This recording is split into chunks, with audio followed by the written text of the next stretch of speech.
যে কারণে তৈরি হচ্ছে না মৌসুমী, শাবনূর, পূর্ণিমার মতো নায়িকা। দর্শক চাহিদা পূরণ করতে পারছেন না বর্তমান প্রজন্মের ঢালিউড নায়িকারা। অনেক নায়িকার উত্থান হলেও দর্শকদের হলমুখী করতে পারছেন না তারা ঈদ সর্বস্ব দিয়ে কাজ করেছেন, সেখানে সফলতা হাতে গোনা দুই একজনের। বর্তমানে ঢাকা ইন্ডাস্ট্রিতে প্রচুর নাম সর্বস্ব নায়িকা কাজ করেছেন, কিন্তু তাদের অধিকাংশই ব্যক্তিগত জীবন ও গুঞ্জনের ইমেজ হারিয়েছেন, ফলে দর্শক চাহিদায় তারা কোনো প্রভাব ফেলতে পারছেন না। 90 দশকের পর্দা কাঁপানো মৌসুমী, শাবনূর, পপি, পূর্ণিমাদের মতো নায়িকা আর তৈরি হচ্ছে না।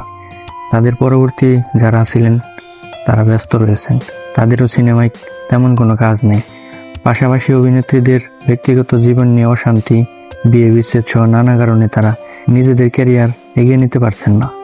এছাড়া অতিরিক্ত পারিশ্রমিক দাবি, শিডিউল ফাঁসানির অভিযোগেও অনেকেই ছিটকে পড়ছেন। এর মধ্যে অনেক নায়িকা এখন পর্দায় কম হাজির হচ্ছেন। তারা ব্যক্তিগতভাবে আবার নতুন উপার্জন মাধ্যম যেমন ইউটিউব ও রাজনীতি দিয়ে নিজেদের ক্যারিয়ার স্থিতিশীল করার চেষ্টা করছেন। বর্তমানে ঢাকায় সিনেমায় নায়িকা হিসেবে এখনও কাজ করছেন শবনম বুবলী, জয়া আহসান, নুসরাত ফারিয়া, মাহিয়া মাহি, বিদ্যা সিনহা মিম, পূজা চেরি, প্রার্থনা ফারদিন দিঘি, মিষ্টি জান্নাত, পরিমণি সহ আরও অনেকে। এদের মধ্যে কয়েকজনের হাতে দু একটি সিনেমা থাকলেও অধিকাংশই বেকার। তারা এখন নিজেদের যুক্ত করেছেন বিভিন্ন পেশায়। এদিকে একসময়ের জনপ্রিয় নায়িকা অপু বিশ্বাস এখন ব্যস্ত ইউটিউব কন্টেন্ট নিয়ে। দীর্ঘদিন নতুন কোনো সিনেমায় দেখা যাচ্ছে না তাকে, হাতেও নেই নতুন কাজ। সব প্রযোজনা প্রতিষ্ঠান চায় নির্ভরযোগ্য নায়ক নায়িকা নিয়ে কাজ করতে, যেন বিনিয়োগকৃত অর্থ ফেরত আনা সম্ভব হয়। যাদের নাম শুনে দর্শক হলমুখী হবে, অভিনয়ের কারিশমা কিংবা রূপের ঝলকানিতে দর্শকদের আকৃষ্ট করবে, কিন্তু এ সময় তেমন কোনো নায়িকাই সেই সৌরভ ছড়াতে পারছেন না।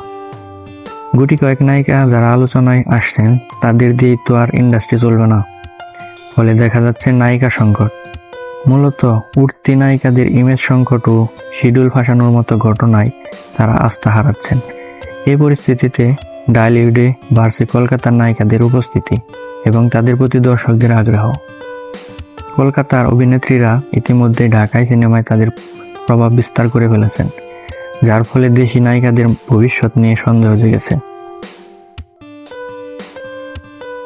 তো ভিডিওটি কেমন লাগলো? ভিডিওটি ভালো লাগলে অবশ্যই চ্যানেলটিকে সাবস্ক্রাইব করবেন।